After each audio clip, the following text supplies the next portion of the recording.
Ayan, ito na guys yung ating Korean tteokbokki.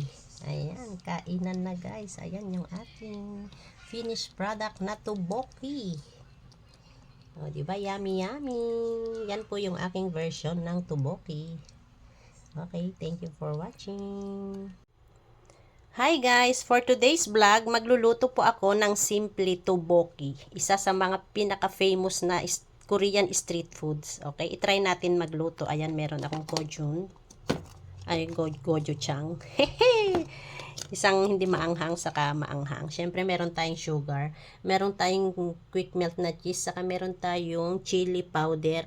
Of course, yung ating tawag dito rice cake. Saka meron din tayong fish cake, meron tayong boiled egg. Lalagyan po natin siya ng cabbage. Meron din tayong white onions, minced garlic, at saka yung spring onion. Kasi nga wala po tao kung mabiling leeks talaga, kaya yan na lang po ang naking nabili. Kaya okay na yan. At meron din tayong tubig, pakukuluan po natin yan. Kaya let's do this, okay? Sa mga mahilig dyan ng mga Korean food, let's try this, okay? Ayan na guys, nagpakulo na ako ng tubig. Maglalagay na tayo ng gochujang. Ayan, meron tayong maalat. Maalat tuloy, sorry.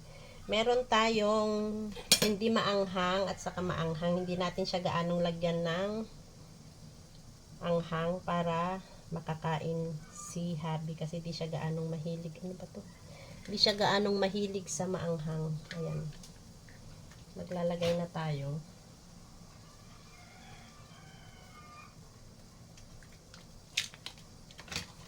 Saka ito yung maanghang. O, diba?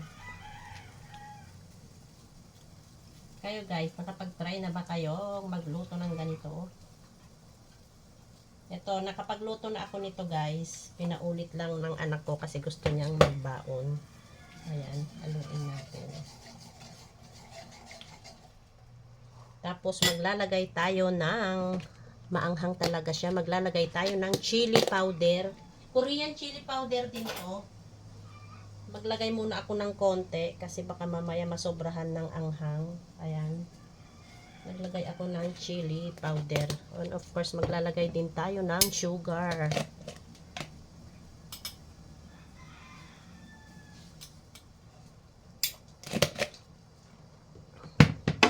Ayan, ngayon, halu-haluin natin. Hayaan muna natin siyang kumulo. Ay, sorry. See, my God. Ayan. Antayin natin kumulo bago natin ilagay yung ating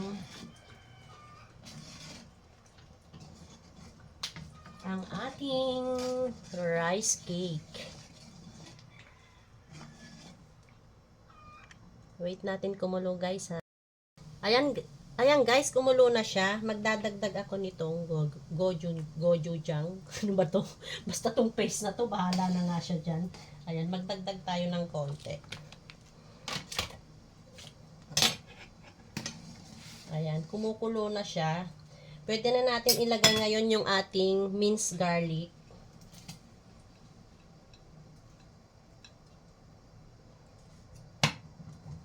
At saka yung ating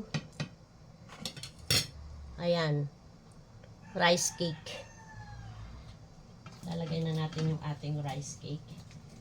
8 to 10 minutes to bago lumambot. Depende po. Ayan. Sa mga mahilig dyan ng Korean, yung mga ano-ano dyan, try nyong gawin to, lutuin.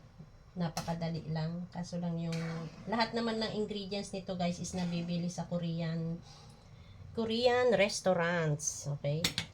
Ilalagay ko na rin yung ating sibuyas.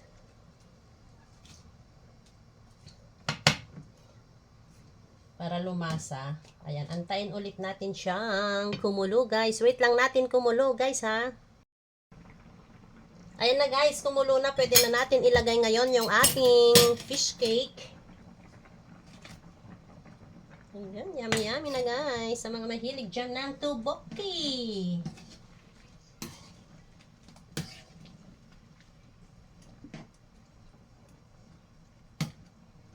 Ilalagay na rin natin yung ating cabbage at saka yung ating spring onion.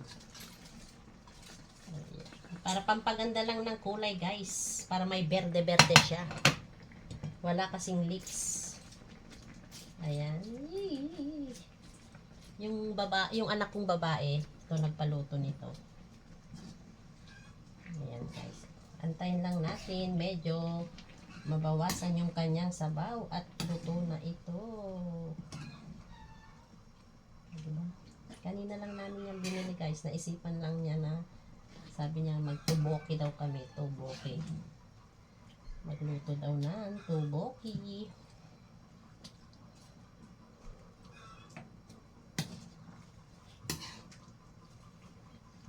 Antayin ulit natin kumulo yan at yan, malapit na guys. So, ayan na guys, medyo naglapot na siya pero bawasan pa natin ng konti yung kanyang sabaw. Kailangan malapot na malapot at ilalagay na natin yung ating boiled egg.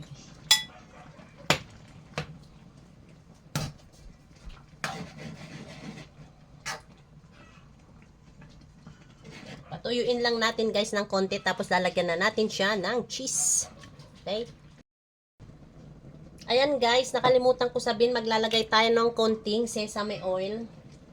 Pampabango lang siya. At syempre maglalagay na tayo ng kanyang cheese. Malapit na to guys.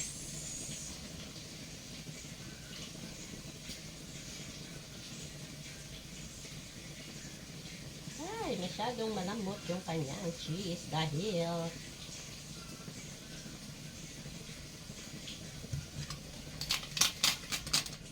melt cheese yung ating quick melt yung ating cheese. Ayan. Kaya done na guys. Ito na yung ating tuboki.